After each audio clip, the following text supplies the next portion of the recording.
दोस्तों स्वागत है आप सभी का आपके अपने YouTube चैनल चंद्रमंशा भक्ति पर। तो दोस्तों हम आज की इस वीडियो में सीखेंगे, जहाँ तक हम सीख चुके हैं उसके आगे हम लोग कंटिन्यू करेंगे दोस्तों। तो चलिए दोस्तों हम सीखते हैं। अगर वीडियो पर आप नए हैं तो इस वीडियो को लाइक करके, और चैनल पर अगर नए हैं तो प्लीज़ इसको सब्सक्राइब करके बेल आइकन भी प्रेस कर दीजिए, जिससे नए वीडियो आप तक बहुत जल्द ही पहुंच जाएं दोस्तों। और वीडियो अच्छा लगे तो अपने दोस्तों में जिसको ये चाहिए, जिसको आपको लगता है कि उन्हें इसकी आवश्यकता है, तो ज़रूर शेयर कीजिए दोस्तों। तो चलिए दोस्तों शुरू करते हैं। आखर अर्थ अलंकृति नाना, छंद प्रबंध अनेक विधाना, भाव भेद रस भेद अपारा, कवित दोष गुण विविध प्रकारा। नाना प्रकार के अक्षर, अर्थ और अलंकार, अनेक प्रकार की छंद रचना, भावों और रसों का अपार भेद और कविता के भांति भांति के गुण दोष होते हैं दोस्तों। कविता कोई भी हो, उसमें भाव, अलंकार, छंद रचनाएं जैसे दोहा, चौपाइयाँ, इन सब में अनेक प्रकार की अलग अलग भेद होते हैं दोस्तों, अलग अलग भिन्नताएं होती हैं। कवित विवेक एक नहीं मोरे, सत्य कहूँ लिखी कागद कोरे। इनमें से काव्य संबंधी एक भी बात का ज्ञान मुझ में नहीं है। यह मैं कोरे कागज पर लिखकर शपथ पूर्वक सत्य सत्य कहता हूँ दोस्तों। गोस्वामी तुलसीदास जी कह रहे हैं कि मैं कोई कवि नहीं हूँ, एक भी गुण मेरे अंदर कवियों जैसा नहीं है, और ना ही वो इसको शपथ पूर्वक दोस्तों कह रहे हैं। आगे दोहा लिखा हुआ है, भनिति मोरी सब गुण रहित, विश्व विदित गुण एक, सो विचारी सुनिहि सुमति, जिनके विमल विवेक। मेरी रचना सब गुणों से रहित है, इसमें बस जगत प्रसिद्ध एक गुण है, उसे विचार कर अच्छी बुद्धि वाले पुरुष जिनके निर्मल ज्ञान है इसको सुनेंगे। दोस्तों तुलसीदास जी कह रहे हैं मेरी कविता गुणों से रहित है, अर्थात वो कह रहे हैं मेरी कविता में भले ही कोई गुण ना हो, लेकिन एक जगत प्रसिद्ध गुण है जो बुद्धिमान पुरुषों को अच्छा लगेगा। तो देखते हैं दोस्तों कौन सा गुण उन्होंने बताया है। यही मह रघुपति नाम उदारा, अति पावन पुराण श्रुति सारा, मंगल भवन अमंगल हारी, उमा सहित जय जपत पुरारी। देखिए दोस्तों क्या बताया गोस्वामी बाबा ने। इसमें श्री रघुनाथ जी का उदार है जो अत्यंत पवित्र है, वेद पुराणों का सार है, कल्याण का भवन है और अमंगलों को हरने वाला है, जिसे पार्वती जी सहित भगवान शिव जी सदा जपा करते हैं। दोस्तों गोस्वामी तुलसीदास जी कह रहे हैं कि इसमें मर्यादा पुरुषोत्तम भगवान श्री राम का चरित्र का वर्णन है, उनके बारे में लिखा गया है, जो अमंगलों को हरने वाले हैं दोस्तों, जिनको पार्वती जी और भगवान शिव भी जपा करते हैं।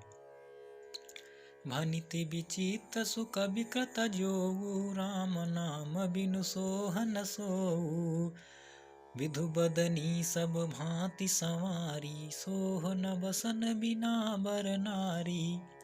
जो अच्छे कवि के द्वारा रची हुई बड़ी अनूठी कविता है, वह भी राम नाम के बिना शोभा नहीं पाती। जैसे चंद्रमा के समान मुख वाली सुंदर स्त्री सब प्रकार से सुसज्जित होने पर भी वस्त्र के बिना शोभा नहीं देती।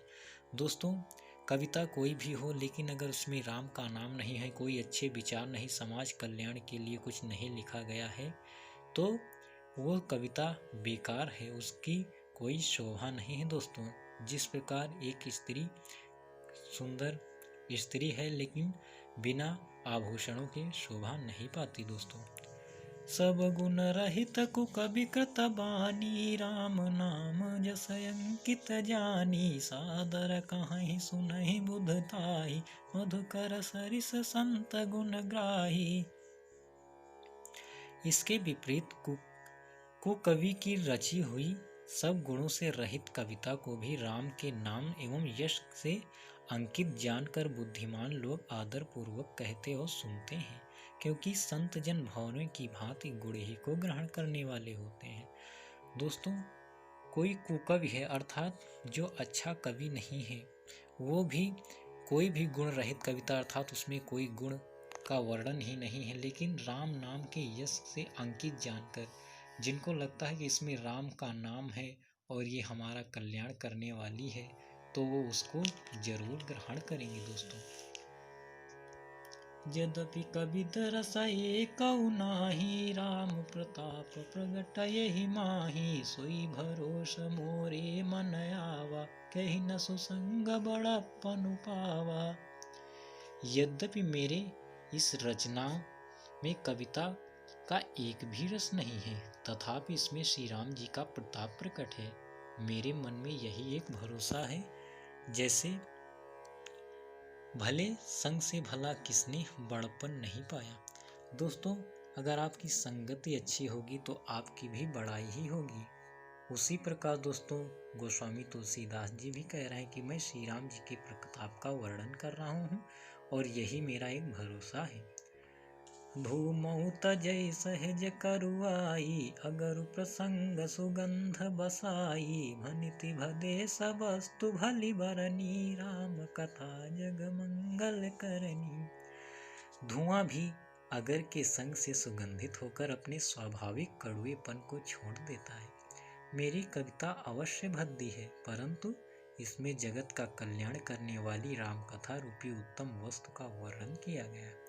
इससे यह भी अच्छी ही हो जाएगी। दोस्तों, अच्छा संग होगा तो आप अच्छे ही हो जाएंगे। जिस प्रकार अगरबत्ती में या धूप में जो धुआं होता है, वो उस धूप के संग से ही अपनी कड़वाई को नष्ट कर देता है और कितनी सुगंधित उसकी सुगंध हो जाती है। दोस्तों, आगे छंद दोस्तों है, मंगल करनि कलिमल हरनि तुलसी, कथा रघुनाथ की गति कूर, कविता सरित की ज्यों सरित पावन पात की, प्रभु सुजस संगति भनिति भली होई, सुजन मन भावनी, भव अंग भूति मसान की, सुमिरत सुहावनी पावनी।